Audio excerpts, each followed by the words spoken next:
You guys, there are 12 data center projects currently happening in the Nevada area. All the big players are involved. You know, Meta, Google, all of them are involved.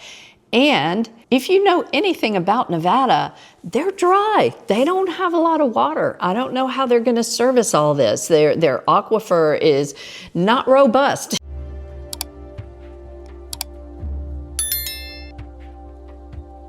On May 25th, 2026, Pope Leo XIV released what's called an encyclical. They're not just any old letter. They're letters addressing areas of concern, and they're not done every year. So when an encyclical is released, it's pretty darn important. And this one, Pope Leo was highlighting data centers as an area of concern for many, many reasons. So last week, one of my patients was in the office. I knew she was Catholic. We were talking about data centers, and I asked her what she thought about the encyclical. And it led to this conversation about progress. You know, because there's the question, where do you draw the line? And we talked about our ancestors. You know, my grandmother was born in 1911, and she, at the age of 3, actually traveled with her family in a covered wagon to Missouri when they were moving. And so you look at just in this short of a time period, how dramatically the world has changed. And it led us down the path of, are we really happier now? And I brought up the Amish, and I said to her, you know, there's so many things about progress that I enjoy, that I think are so good.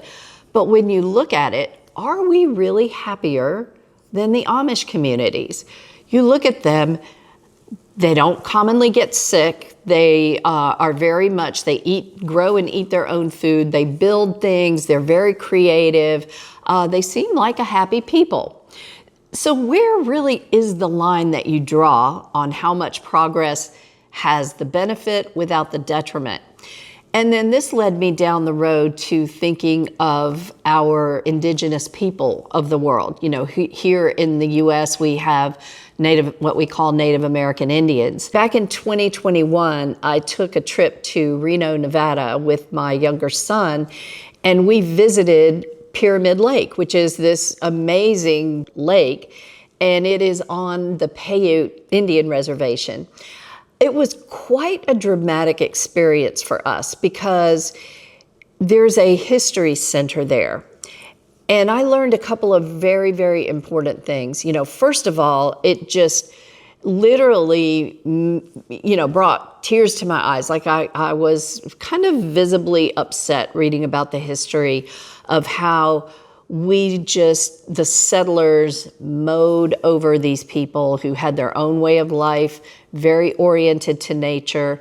Now, don't get me wrong, they were not perfect. You know, they warred amongst themselves and that kind of thing. So it wasn't some idealistic society, but it was so much more, in my opinion, spiritual than the modern societies that we have, because they were very connected with nature and the earth. So what I learned when I went to that reservation is the history of how an already arid climate like Nevada was made much, much worse by the settlers. So they began to divert rivers to try to grow crops. They brought in livestock, which, you know, mowed down a lot of the native grasses and growth that then further changed, you know, the climate of the area. And all these lakes that were all around at the time began to dry up at a much faster rate. So we have to be careful when we talk about progress. We have to look at the entire picture and say, okay, what is the benefit and what is the detriment? And we have to look, in my opinion, at the concept of what is good, the greatest good for the greatest numbers of factors. So you have yourself, you have your family, you have mankind in general, you have all living things. there are many more things to take into consideration than yourself. And so when we make progress, we have to say, is it true progress? And that is the yardstick we can measure it by. Does it do the greatest good for the greatest numbers of factors that are there? And I say that because that is the battle that I personally feel with data centers right now. I personally am very concerned about the proliferation of monitoring. You know, I was just going online today. I know my truck is eavesdropping on me. I know my phone is eavesdropping, my television back there.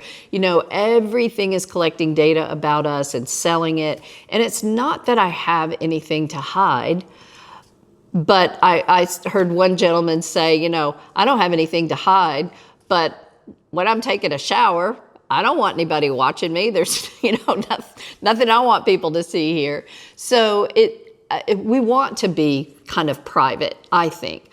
And so the data centers certainly are contributing to things like the flock cameras, all the data that's being collected. You know, we've talked about smart appliances. I bought this house 2 years ago and I had to buy some appliances to go in here. You almost can't find dumb appliances anymore.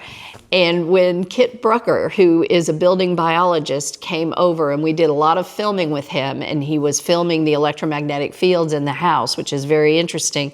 We had to talk about these smart appliances, and they're not for our convenience.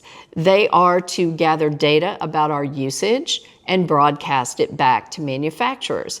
So gone are the days when in the mall you got the person with the clipboard who would, you know, do marketing surveys. Well, now they just have all that information for free. They can track us with what we're doing and using with everything.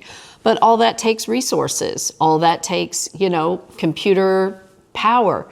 And you just have to ask yourself, are we better off or are we going down a wrong path? Personally, I think we're going down a wrong path. Now I'm going to give you an example of that. Again, in Lake Tahoe, which is in the same area of, it kind of crosses between Nevada and California. So there's a line down Lake Tahoe, and part of it is in Nevada, part of it is in California. Well, recently, and I'm going to be sure I don't make a mistake here, I've got some notes. So recently, the people on the California side of Lake Tahoe were told, hey, as of May 2027, we're not providing your electricity anymore. So when you look at the region, they have to get the California side has to get their power from the Nevada side, because if you try to go west from Lake Tahoe, there's the Sierra Nevada mountains. They're huge, multiple 10,000 foot peaks. And so to run power lines from the California side to reach the Lake Tahoe area, it's just not feasible. It costs hundreds of millions of dollars and destroys a lot of, you know, beauty and, nature in its path to do it. So it has been deemed impossible to do. So here are these people, and listen, if you've ever been to Lake Tahoe, it's gorgeous, and there's people that live there, there's ski resorts there.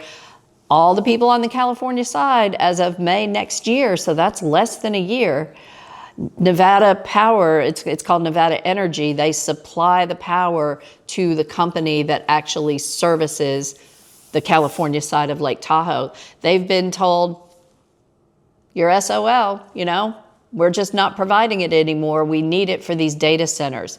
You guys, there are 12 data center projects currently happening in the Nevada area, happening and proposed. All the big players are involved. You know, Meta, Google, all of them are involved. And if you know anything about Nevada, they're dry. They don't have a lot of water. I don't know how they're going to service all this. Their aquifer is not robust, to say the least. So we've got to let common sense begin to prevail. There have definitely been successes in certain areas of the country by average citizens showing up over and over and over again to town hall meetings to protest, and they get shut down, they get shut out. But when they persist and when people's, re-election is on the line, there have been successes where these data centers have been stopped. So I think it's time that we just kind of push pause on this and say, what do we actually need that is for the benefit of the greater good, which I would argue is not necessarily Meta and Google and Amazon. What's for the greater good? And how do we arrange this so that we have the computing power we truly need for society, but not go overboard, and certainly not, in my opinion, support a surveillance state against us?